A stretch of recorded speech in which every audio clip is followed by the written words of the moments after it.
ஆயக்கலைகள் 64 அதில் ஒரு முக்கிய கலையான ஜோதிட கலையின் மூலமாக என்னுடன் இணைந்துள்ள அன்பு நேயர்களுக்கு இனிய வணக்கம்ங்க. துலாம் ராசி நேயர்களுக்கு புதுசாக அப்படி என்ன இருக்க போகுது, எப்பவும் போல வாழ்க்கை கீழேயே தான் போகுது அப்படின்னு கதரும் நேயர்களுக்கு ஒரு நல்ல செய்தி காத்திருக்குதுங்க. அந்த செய்தியை தெரிஞ்சுக்கிறதுக்கு முன்னாடி இந்த உலகத்தை காக்கும் முருகப்பெருமானுடைய பாதம் தொட்டு வணங்கி வீடியோக்குள்ள போலாங்களா? என்னுடன் சேர்ந்து நீங்களும் இந்த மந்திரத்தை சொல்லிட்டே உங்களால் முடிஞ்சதுன்னா கமெண்ட் பாக்ஸில் ஒரு முறை கமெண்ட் பண்ணுங்க. ஓம் முருகா போற்றி, ஓம் முருகா போற்றி, ஓம் முருகா போற்றி. பழனி ஆண்டவா, செந்தூர் வேலவா, சீரும் போர் தளபதியே, சேவல் கொடி ராஜாவே, நீதான் ஐயா இந்த அப்பாவி மக்களை கஷ்டங்களிலிருந்து காப்பாற்றி காலம் முழுக்க கூடவே இருக்கணும். இவங்களுக்காக நான் தினமும் உங்ககிட்ட வேண்டிக்கிறேன். இவங்களுக்கு ஒன்றுனா நீதான் ஐயா பொறுப்பு. அப்படியே நான் சொல்லும் ஜோதிடமும் பழிக்க நீதான் ஐயா அருள் புரியணும். தினமும் உங்களுக்கு கிரகநிலை மாற்றத்தால் வரக்கூடிய சுப பலன்களை அறிய கட்டாயம் சப்ஸ்கிரைப் பண்ணி பெல் பட்டன் அப்புறம் ஆல்னு ஆப்ஷன் இருக்கும், அதையும் கொடுத்து வைங்க. ஒவ்வொரு பதிவும் உங்களைய வெற்றியடைய வைக்க வேண்டும் அப்படிங்கிற எண்ணத்தில் தாங்க போடுறோம். துலாம் ராசிக்காரங்க நல்லது கெட்டதை முழுசா தெரிஞ்சவங்க, சுக்கிர பகவானை ராசி அதிபதியாக கொண்டவங்க, எல்லா இடங்கள்லையும் நேர்மையையும் உண்மையை மட்டுமே நம்பக்கூடியவங்க. உங்களுக்கு சொந்தமோ பந்தமோ அது தப்புனா அது தப்பு தான், வெட்டு ஒன்று துண்டு ரெண்டுன்னு பேசக்கூடியவங்க. உங்களை ஒருத்தர் பஞ்சாயத்து கூட்டிட்டு போறார் அப்படின்னா நீங்க கூட்டிட்டு போறவர் பக்கமெல்லாம் சப்போர்ட் பண்ண மாட்டீங்க. எந்த தரப்புல நியாயம் இருக்குதோ அங்கதான் நீங்க சப்போர்ட் பண்ணுவீங்க. உண்மை நியாயத்துக்கு மட்டுமே என்னைக்குமே கை கொடுப்பீங்க. உண்மைக்கு புறம்பா எந்த ஒரு விஷயத்தையுமே செய்ய மாட்டீங்க. இதனால தான் துலாம் ராசிக்காரங்களுக்கு நிறைய கஷ்டங்களும் துன்பங்களும் அதிகமாகவே ஏற்பட்டுட்டு இருக்கு. புதுமையான சிந்தனைகளுக்கு சொந்தக்காரங்க, பூ போல மனசு, கோபத்தை மறைச்சிட்டு சிரிப்பை மட்டும் காட்டக்கூடியவங்க, எடுத்த காரியத்தை எப்படியாவது முடிச்சிடணும் அப்படிங்கிறதுக்காக கஷ்டப்பட்டு போராடக்கூடியவங்க, தங்களுடைய கஷ்டத்தையும் கண்ணீரையும் கடுகு அளவு கூட மற்றவங்களுக்கு தெரியாமல் பார்த்துப்பாங்க. இதனால் பார்க்குறவங்க எல்லாருமே துலாம் ராசியா இவங்களுக்கு என்னப்பா சூப்பராக இருக்காங்க, இவங்களுக்கு என்ன குறைச்சல் அப்படின்னு தான் நினச்சிட்ருக்காங்க. ஆனால் சாப்பாட்டுக்கு கூட கஷ்டப்படுறது உங்களுக்கு மட்டும்தாங்க தெரியும். கஷ்ட காலத்தில் திரும்பி பார்க்க கூட ஆள் கிடையாது. ஏதோ தடுமாறி எந்திரிச்சு நிற்கிறப்போ உங்களை குறை சொல்றதுக்குன்னே நிறைய பேர் தேடி வருவாங்க. உங்க சொந்தக்காரங்க நண்பர்களுக்கு ஒரு தேவை இருக்குதுன்னா மட்டும்தான் உங்ககிட்ட வருவாங்க. அந்த தேவை முடிஞ்ச உடனே உங்களை தூக்கி போட்டுருவாங்க. மறுபடியும் அவங்க வந்து உங்ககிட்ட உதவின்னு கேட்பாங்க. அவங்க உங்களுக்கு முன்னாடி பண்ண துரோகத்தை எல்லாமே மறந்துட்டு மீண்டும் அவங்களுக்காக உதவி செஞ்சு ஏமாறக்கூடியவங்க தான் நீங்க.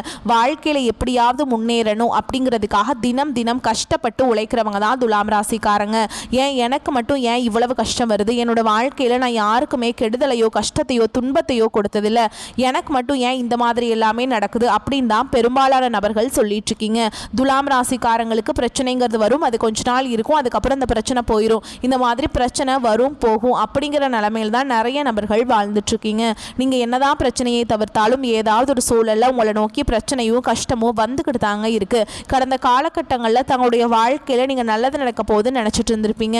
ஆனா உங்களுக்கு அந்த டைம்ல ஒரு மிகப்பெரிய ஏமாற்றம் தான். புதுசா ஒரு சில பிரச்சனைகளும் கஷ்டங்களும் தானாகவே உங்களை தேடி வந்திருக்கும். துலாம் ராசிக்காரங்க சொந்த பந்தத்தை இழந்தாங்க, சொத்துக்களை இழந்தாங்க, தங்களுக்கு நெருக்கமா இருக்கக்கூடிய உறவுகளையுமே இழந்தாங்க. கடைசியா நான் மட்டும்தான் எல்லாத்தையுமே இழந்துட்டு நிக்கிறதா இருக்குது, எனக்கு உயிர் வாழவே பிடிக்கலன்னு சொல்லிட்டு இருக்காங்க. இதுக்கு மேல என்னால வாழவே முடியல சாமி, தயவு செஞ்சு என்னை வந்து உன் கூடையே கூட்டிட்டு போயிரு. நான் இவ்வளவு கஷ்டப்பட்டதுக்கு அப்புறம் எனக்கு வாழ்க்கையில வாழணுங்கிற எண்ணம் சுத்தமாவே போயிருச்சு. உங்க மனசுல கவலையும் துன்பமும் தான் அதிகமாகவே இருக்குதுங்க. நீங்க செய்யக்கூடிய ஒவ்வொரு விஷயத்தையுமே தடுப்பதற்கும் உங்களை அவமானப்படுத்துவதற்கும் இங்க நிறைய நபர்கள் முயற்சி பண்ணிட்டு இருக்காங்க. இது எல்லாமே தெரிஞ்சுமே கூட நீங்க என்னமோ பண்ணுங்க எனக்கு என்ன வந்துச்சு அப்படின்னு தன்னுடைய வேலையில மட்டும் என்னைக்குமே குறிக்கோளா இருக்கவங்க தான் நீங்க. ஏன் எனக்கு மட்டும் ஏன் இவ்வளவு கஷ்டம் வருது, என்னோட வாழ்க்கையில் நான் யாருக்குமே கெடுதலையோ கஷ்டத்தையோ துன்பத்தையோ கொடுத்ததில்லை, எனக்கு மட்டும் ஏன் இந்த மாதிரி எல்லாமே நடக்குது அப்படின்னு தான் பெரும்பாலான நபர்கள் சொல்லிட்டு இருக்கீங்க. இது நாள் வரைக்கும் நீங்கள் நடந்த கெட்ட விஷயத்தை எல்லாமே விட்டுருங்க. இனி வரக்கூடிய நாட்களில் உங்களுக்கு எப்படிப்பட்ட நன்மைகள் நடக்க போகுது அப்படிங்கிறத நம்ம தொடர்ந்து பார்க்க போகிறோம். இந்த 2025 நல்லது நடக்க போகுதுன்னு நினச்சிட்டு இருந்திருப்பீங்க. ஆனால் 2025 கிட்டத்தட்ட 10 மாதங்கள் அப்படிங்கிறது முழுவதுமாகவே முடிஞ்சிருச்சுங்க. நிறைய கஷ்டங்கள் துன்பங்கள் இழப்புகள் எல்லாமே பெரும்பாலும் சந்திச்சிருப்பீங்க.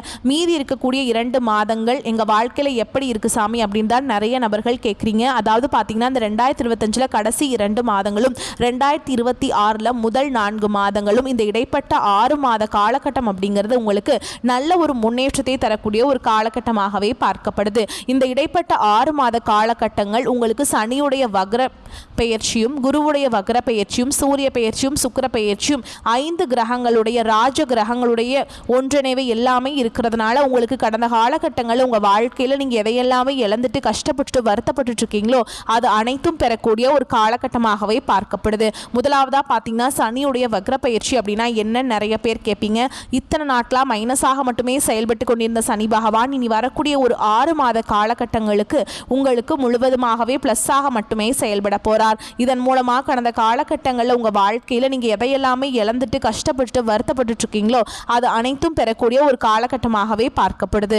அடுத்ததாக பார்த்தீங்கன்னா குருவுடைய வக்ர நிவர்த்தி. உங்களுடைய ராசியில் 8ஆம் இடத்துல குரு பகவான் வரதுனால ஒட்டுமொத்த குரு பயிற்சி பலன்களும் உங்களுக்கு முழுமையாக கிடைக்க போகுதுங்க. இதன் மூலமாக நல்ல ஒரு தொழில் முன்னேற்றமும் சரி, நல்ல ஒரு பொருளாதார முன்னேற்றத்திற்கு விரைவில் வந்து துலாம் ராசிக்காரங்க போக போறீங்க. அடுத்ததாக பார்த்தீங்கன்னா சுக்கிர பயிற்சி. சுக்கிரன் ராசி அதிபதியாக கொண்டது பார்த்தீங்கன்னா துலாம் ராசிக்காரங்களும் ரிஷப ராசிக்காரங்களும் தான். இந்த 2 ராசிக்காரங்களும் மற்ற ராசிக்காரங்களை விட கூடுதல் முன்னேற்றம் அப்படிங்கிறது இந்த சுக்கிர பயிற்சி மூலமாக நிச்சயமாக ஏற்பட போகுது. கடந்த காலகட்டங்களில் நல்ல ஒரு வேலைங்கிறது கிடைச்சிருக்காது. ஏதோ ஒரு கிடைக்கிற வேலைக்கு ஒரு 10,000 சம்பளத்துக்கோ 15,000 சம்பளத்துக்கோ பிடிக்காத ஒரு வேலையை குடும்ப கஷ்டத்துக்காக வேறு வழியே இல்லாமல் செஞ்சுட்டு இருந்திருப்பீங்க. ஆனால் இனி வரக்கூடிய நாட்களில் நீங்கள் படித்த படிப்புக்கு ஏற்ற மாதிரியும் உங்களுக்கு பிடிச்ச மாதிரியும் நீங்கள் ஒரு அரசாங்க வேலைக்கு ட்ரை பண்ணாலும் சரி, ஒரு ஐடி ஜாபோ, பிரைவேட் ஜாபோ, பேங்க் ஜாபோ, நீங்கள் எங்கே வேலைக்கு ட்ரை பண்ணாலும் ஜாப் அப்படிங்கிறது உங்களுக்கு நிச்சயமாக கிடைக்க போகுதுங்க. சனி பகவானுடைய பார்வை உங்களுக்கு நேரடியாகவே இருக்குது. இதன் மூலம் வருமானம் அப்படிங்கிறது பல வழிகளில் வரும். தொழிலில் லாபம் சற்று அதிகமாகவே கிடைக்கும். அரசியல்வாதிகளை பொறுத்த வரைக்கும் புதிய பொறுப்புகள், புதிய பதவிகள் எல்லாமே தானாகவே உங்களை வந்து சேரும். ராகு கேதுவால உங்களுடைய செல்வாக்கு உயரும், உடல் ஆரோக்கியம் மேம்படும், சங்கடங்கள் நீங்கும். மறைமுகமாக உங்கள் தொழில் வாழ்க்கையிலும் சரி, இல்லற வாழ்க்கையிலும் சரி நிறைய நபர்கள் வந்து தொல்லை கொடுத்துருப்பாங்க. இனி அவங்களுடைய தொந்தரவுங்கிறது முழுவதுமாகவே இருக்காதுங்க. கடந்த காலகட்டங்களில் நீங்களும் ஒரு கம்பெனியில் இரவு பகல் பார்க்காம உழைச்சிட்டு இருந்திருப்பீங்க. உங்களுடைய சொந்த கம்பெனியாக நினச்சி வேலை செஞ்சுருப்பீங்க. ஆனால் உங்களுக்கு இதனால் வரைக்கும் சரியான ஒரு அங்கீகாரம் அப்படிங்கிறது கிடைச்சிருக்காது. ஆனால் இனி வரக்கூடிய நாட்களில் நீங்கள் வேலை செய்யக்கூடிய இடங்களில் உங்களுக்கு சம்பள உயர்வு, பதவி உயர்வு, உங்களுக்கு மேல் இருக்கக்கூடிய அதிகாரிகளுடைய ஆதரவு முதற்கொண்டு உங்களுக்கு கிடைக்க போகுதுங்க. இனி உங்கள் வார்த்தைக்கு மதிப்பு மரியாதை கிடைக்கும். அந்தஸ்தில் நீங்கள் எதிர்பார்த்த உயர்வுக்கு போக போகிறீங்க. இனி நினைச்சது எல்லாமே நடக்கும். தொழில் வியாபார தடைகள் அனைத்தும் விலகும். லாபம் அதிகமாக கிடைக்கும். முன்னேற்றம் உண்டாகும். வரவேண்டிய பணம் விரைவில் கைக்கு வந்து சேரும். குடும்பத்தில் நெருக்கடிகள் விலகும். செல்வாக்கு அந்தஸ்து உயரும். வெளிநாட்டு முயற்சிகள் வெற்றியை தரும். தெய்வ சிந்தனை அதிகமாகும். பெரியோர்களுடைய உதவிகள் கிடைக்கும். உறவுகளில் இருந்த சண்டை சச்சரவு முழுவதுமாகவே விலகும். புதிய நண்பர்கள் உங்களுக்கு உதவி செய்வாங்க. தொழிலில் ஏற்பட்ட நெருக்கடிகள் நீங்கும். முடங்கி கிடந்த நிறுவனங்கள் மீண்டும் இயங்கும். வியாபாரத்தில் எதிர்பார்த்த லாபம் கிடைக்கும். புதிய தொழில் தொடங்கக்கூடிய முயற்சிகள் கண்டிப்பாக உங்களுக்கு வெற்றியை தரும். கடந்த காலகட்டங்களில் திருமண நிலை அப்படிங்கிறது துலாம் ராசிக்கு நிறைய பிரச்சனையும் சிக்கலையுமே பெரும்பாலும் சந்திச்சிருப்பீங்க. இதில் குறிப்பாக பார்த்தீங்கன்னா பெண்களுக்கு ஏதாவது ஒரு வகையில் எளிமையாக திருமணம் அப்படிங்கிறது அடைஞ்சிருது. ஆனால் ஆண்கள் தான் ரொம்ப ரொம்ப பாவம். ஏண்டா துலாம் ராசியில் பிறந்தோம், வேற ஏதாவது ராசியில் பிறந்திருந்தா கூட திருமணமாவது அடைஞ்சிருக்குமே அப்படின்னு நிறைய ஆண்கள் வந்து ஃபீல் பண்ணிட்டு இருப்பீங்க. அது மட்டும் இல்லாமல் பெண் பார்க்க போனால் கூட அக்கம் பக்கம் இருக்கிறவங்க தெரிஞ்சவங்க கெடுத்து விட்டுருவாங்க. நிறைய நபர்கள் இந்த மாதிரி இருக்காங்க. அது மட்டும் இல்லாமல் நிறைய பிரச்சனையும் சிக்கலுமே இந்த குடும்ப வாழ்க்கைக்குள்ளே வரக்கு நிறைய சவால்களை சந்திக்கிறீங்க. இனி வரக்கூடிய நாட்களில் நீங்கள் எதிர்பார்த்த மாதிரியே நல்ல ஒரு வரன் அப்படிங்கிறது விரைவில் உங்களுக்கு அமைய போகுதுங்க. வாழ்க்கை துணையை இழந்த துலாம் ராசி ஆண்களோ பெண்களோ அடுத்து வந்து 2வது திருமணம், அதாவது மறுமணம் பண்ணலாமா வேண்டாமா அப்படிங்கிற ஒரு மிகப்பெரிய குழப்பத்தில் இருப்பீங்க. அப்படி 2வது திருமணம் பண்ணும்போது சொந்தக்காரங்க தப்பாக பேசிடுவாங்களா, ஊர்க்காரங்க தப்பாக நினச்சிருவாங்களா, அவங்க என்ன நினைப்பாங்க, இவங்க என்ன நினைப்பாங்க அப்படின்ட்டு நிறைய நபர்கள் வந்து 2வது திருமணத்தை பற்றி யோசிக்காமல் இருக்கீங்க.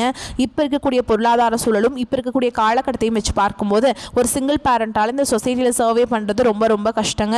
நீங்கள் எதிர்பார்த்த மாதிரியே நல்ல ஒரு மறுவாழ்க்கை அப்படிங்கிறது விரைவில் உங்களுக்கு அமையும். குழந்தை பாக்கியத்துக்காக இங்கே துலாம் ராசி நேயர்கள் பார்த்தீங்கன்னா எங்களுக்கு மேரேஜ் ஆகி 3 வருஷம் ஆகுது சாமி, 5 வருஷம் ஆகுது, 8 வருஷம் ஆகுது, நாங்களும் போகாத ஹாஸ்பிட்டல் இல்லை, பார்க்காத ட்ரீட்மெண்ட் இல்லை, வாரத்தில் 3 நாள் முருகன் கோவிலுக்கு போய் வழிபாடு செஞ்சுட்டு வந்துட்டுருக்கோம், ஆனால் எங்களுக்கு குழந்தை பாக்கியமே இல்லை சாமி அப்படின்னு தான் நிறைய நபர்கள் சொல்கிறீங்க. கண்டிப்பாக வரக்கூடிய ஒரு 6 மாதங்களுக்குள்ள விரைவில் உங்களுக்கு உடல் சார்ந்த பிரச்சனைகள் அனைத்தும் முழுவதுமாக நிவர்த்தியாகி நிச்சயமாக உங்களுக்கு குழந்தை பாக்கியம் அப்படிங்கிறது விரைவில் உண்டாகும். பிரிந்திருக்கக்கூடிய கணவன் மனைவி எல்லாமே பார்த்தீங்கன்னா டிவோர்ஸ்க்காக அப்ளை பண்ணிட்டு வெயிட் பண்ணிட்டு இருப்பீங்க. அப்படி இல்லைனா சண்டை போட்டு தனியாக கூட பிரிஞ்சு வாழ்ந்துட்டு இருப்பீங்க. நீங்கள் மீண்டும் ஒரு முறை நேரில் சந்தித்து பேசக்கூடிய வாய்ப்பு கிடைக்கும் பட்சத்தில் கண்டிப்பாக இருவரும் ஒன்றாக இணைந்து வாழ்வீங்க. கடந்த காலகட்டங்களில் காதல் அதிகமான தோல்விகளை மட்டுமே சந்திச்ச ராசின்னு பார்த்தீங்கன்னா அது முழுக்க முழுக்க துலாம் ராசிக்காரங்க தான். நல்லா லவ் பண்ணிட்டு இருந்திருப்பீங்க. திடீர்னு ஒரு சண்டை சச்சரவு ஈகோ பிரச்சனை மூலமாக அந்த லவ் வந்து பிரேக்கப் ஆயிருக்கும். இல்லை வீட்டில் போய் சொல்லும்போது பெற்றோர்கள் வந்து உங்களுடைய காதலுக்கு தடையாக இருந்திருப்பாங்க. ஆனால் இனி வரக்கூடிய நாட்களில் உங்கள் காதலை வெளிப்படுத்தும் போது அந்த காதல் கண்டிப்பாக கைகூடும். வீட்டில் போய் சொல்லும்போது பெற்றோர்களே உங்களுக்கு முன்னாடி நின்று திருமணம் செய்து வைக்கக்கூடிய வாய்ப்புகள் அதிகமாகவே உள்ளது. இனி வரக்கூடிய நாட்களில் கடினமான காரியத்தையுமே சுலபமாக செஞ்சு முடிப்பீங்க. உங்கள் எளிமையான பேச்சு திறமையால் நீங்கள் அனைவரையுமே கவர்ந்திருப்பீங்க. சமூகத்தில் உங்கள் பெயருக்கும் புகழுக்கும் படிப்படியாக முன்னேற்றம் வரப்போகுது. சிலருக்கு படிப்பதற்காகவும் வேலை விஷயமாகவும் தொழில் விஷயமாகவும் வெளியூர் வெளிநாடு போகக்கூடிய வாய்ப்புகள் எல்லாமே கிடைக்க போகுது. உங்கள் குடும்பத்தில் கடந்த காலகட்டங்களில் எந்த ஒரு சுப நிகழ்ச்சியுமே நடந்திருக்காது. இதை நினச்சி வீட்டில் இருக்கக்கூடிய பெரியவங்க எல்லாமே ரொம்பவே வருத்தப்பட்டு இருந்திருப்பாங்க. இனி வரக்கூடிய நாட்களில் உங்கள் குடும்பத்தில் திருமணம், சீமந்தம், புதிதாக வீடு கட்ட ஆரம்பிப்பீங்க. கிரக பிரவேசம் போன்ற சுப நிகழ்ச்சிகள் எல்லாமே நடக்க போகுது. துலாம் ராசியை பொறுத்த வரைக்கும் நீங்க ஆண்களோ பெண்களோ அரசு வேலையோ தனியார் வேலையோ கூலி வேலையோ நீங்க எதிர்பாராத வருமானம் அப்படிங்கிறது உங்களுக்கு இரட்டிப்பு மடங்காக கிடைக்க போகுது. சேமிப்பு அப்படிங்கிறது பல மடங்காக உயரப்போகுதுங்க. இதன் மூலமா பாத்தீங்கன்னா கடந்த காலகட்டங்களில் ஏற்பட்ட கடன் பிரச்சனை அனைத்தும் வரக்கூடிய நாட்களில் முழுவதுமாகவே நிவர்த்தியாக போகுது. இனி உங்களுடைய வளர்ச்சி அப்படிங்கிறது யாருமே எதிர்பார்க்காத அளவுக்கு ஒரு மிகப்பெரிய ஒரு அசுர வளர்ச்சியாக இருக்க போகுது. உங்களுடைய நண்பர்கள், உங்களுடைய சொந்தக்காரங்க, குடும்ப உறவுகளே உங்களுக்கு எதிரிகளாகவும் துரோகிகளாகவும் மாறக்கூடிய வாய்ப்புகள் கூட அதிகமாகவே உள்ளது. முடிஞ்ச அளவுக்கு தவறான உறவு, தவறான நண்பர்களுடைய பழக்க வழக்கங்கள் இருக்கும் பட்சத்தில் உடனடியாக அவர்களை விட்டு சிறிது நாட்கள் வந்து விலகி இருப்பது ரொம்ப ரொம்ப நல்லதுங்க. உங்களை தேடி பார்த்தீங்கன்னா இந்த நவம்பர் மாதத்தில் புதிதாக ஒரு உறவு ஒன்று வரப்போகுது. அந்த உறவு புதிய காதலியாக இருக்கலாம், இல்லை வருங்கால மனைவியாக இருக்கலாம், புதிய ஒரு நண்பராக இருக்கலாம். இவர்கள் மூலமாக நீங்கள் வந்து துரோகத்தை மட்டுமே சந்திச்சு கொண்டிருந்திருப்பீங்க. ஆனால் அது எல்லாமே வந்து நீங்கி உங்களுக்கு வந்து நன்மைகள் மட்டும் நடக்க போகுதுங்க. சரிங்களா? இவர்கள் மூலமாக நல்ல விஷயங்கள் எல்லாமே உங்கள் வாழ்க்கையில் இனி அடுத்தடுத்து நடக்க போகுதுங்க. பொருளாதார நிலைமை திருப்திகரமாக இருக்கும். அனாவசிய செலவுகள் எதுவும் இருக்காது. தாயாரின் உடல் ஆரோக்கியம் மேம்படும். சிலருக்கு வாழ்க்கை துணையால் ஆதாயம் கிடைக்கும். தந்தை வழி உறவினர்களுடன் சில பிரச்சனைகள் ஏற்படக்கூடும் என்பதால் பொறுமை அவசியம். வீட்டில் பராமரிப்பு பணிகளின் காரணமாக உடல் அசதி உண்டாகும். அரசாங்க அதிகாரிகளால் ஆதாயம் கிடைக்க வாய்ப்பு இருக்குதுங்க. அலுவலகத்தில் வழக்கமான நிலையே காணப்படும். சக ஊழியர்கள் ஆலோசனை கேட்டு வருவாங்க. அதிகாரிகள் அனுசரணையாக இருப்பாங்க. சிலருக்கு எதிர்பாராத பதவி உயர்வுகளும் சலுகைகளும் கிடைப்பதற்கு வாய்ப்பு இருக்குங்க. வியாபாரத்தின் காரணமாக சிலர் தொலைதூர பயணங்களை மேற்கொள்ள வேண்டி வரும். பணியாளர்கள் நல்ல முறையில் ஒத்துழைப்பு தருவாங்க. சக வியாபாரிகளிடையே இணக்கமான சூழல் உண்டாகும். குடும்பத்தை நிர்வகிக்கும் பெண்களுக்கு உறவினர்கள் வருகையால் பொறுப்புகள் அதிகரிக்கும். தேவையான பணம் கிடைத்து விடுவதால் செலவுகளை சமாளிப்பதில் சிரமம் இருக்காதுங்க. உங்களுக்கு துலாம் ராசிக்காரர்களுக்கு இந்த காலகட்டம் யோகமான பலன்களை கொடுக்கும். சில இடங்களில் வேலை சிறு சிரமங்கள் உண்டாகும். சில இடங்களில் கடுமையாக உழைக்க வேண்டிய கட்டாயம் இருக்கும். உத்தியோக ரீதியாக ஊதிய உயர்வு வரலாம். ஆனால் எதிர்பார்த்த ஒரு காரியம் கொஞ்சம் தாமதமாக நடக்கும். வியாபாரத்தில் விற்பனையும் லாபமும் அதிகரித்து உங்கள் செல்வாக்கு அதிகரிக்கும். புதிய முயற்சிகளில் நம்பிக்கையாக ஈடுபடலாம். குடும்பத்திலிருந்து வந்த குழப்பங்கள் நீங்கி மகிழ்ச்சி அதிகரிக்கும். பிள்ளைகளால் நிம்மதி உண்டாகும். உத்தியோகத்தில் இருக்கவங்களை பொறுத்த வரைக்கும் அலுவலகத்தில் உங்களின் வேலை மற்றவர்கள் பாராட்டும்படி இருக்கும். பதவி உயர்வு, ஊதிய உயர்வு கிடைக்க வாய்ப்பு அதிகம்ங்க. வியாபாரிகளை பொறுத்த வரைக்கும் வியாபாரத்தில் வியக்கும்படியான உயர்வு ஏற்படும். தொழிலை மேம்படுத்துவதற்கு ஏற்ற நேரம். குடும்பத்தில் இருந்த பிரச்சனைகள் குறையும். பிள்ளைகளால் மன மகிழ்ச்சி, மன நிம்மதி உண்டாகும். பெரியோர்களின் அன்பு கிடைக்கும். குடும்பத்திற்காக பண வரவை அதிகரிக்க அக்கறையோடு உழைக்க வேண்டிய காலகட்டாயம். கலைத்துறையினருக்கு நல்ல வாய்ப்புகள் கிடைத்து பிரகாசமான நிலையை அடைவீங்க. புதிய முதலீடுகளில் எச்சரிக்கையோடு இறங்கலாம். சந்திரனுடைய இடப்பெயர்ச்சி நன்மை தீமையும் கலந்த பலன்களை கொண்டு வந்து சேர்க்கும். சந்திரன் 7ஆம் இடத்தில் இருப்பதால் குடும்பத்தில் சந்தோஷமும் மகிழ்ச்சியும் நிறைந்திருக்கும். நீங்க எச்சரிக்கையாக இருக்க வேண்டிய இடங்கள் அப்படின்னு பார்த்தீங்கன்னா வியாபார விஷயத்துல கவனக்குறைவாக செயல்பட வேண்டாம். புதிய முதலீடுகளை நிதானமாக செய்ய வேண்டும். இந்த காலகட்டம் துலாம் ராசிக்காரங்களுக்கு தங்களுடைய தொழில், உத்தியோகம், வியாபாரம், குடும்பம் ஆகியவற்றின் வளர்ச்சிக்காக நீங்கள் வந்து பாடுபட வேண்டி இருக்குங்க. பண விஷயத்தில் மிகவும் கவனமாக இருக்க வேண்டும். பெரியோர்களின் ஒத்துழைப்பு நம்பிக்கையை கொடுக்கும். வீரராக பெருமாளை வழிபாடு செய்ய வாழ்வில் முன்னேற்றம் உண்டாகும். உங்களை பொறுத்த வரைக்கும் நட்சத்திர பலன்களை பார்க்கலாங்க. அந்த வகையில் சித்திரை நட்சத்திரம் 3ஆம் பாதம் 4ஆம் பாதம். செவ்வாய் பகவானுக்கு குரு பார்வை கிடைப்பதால் நினைத்ததை சாதிப்பீங்க. உடல்நிலை சீராகும். இழுபறியாக இருந்த வேலை முடிவிற்கு வரும்.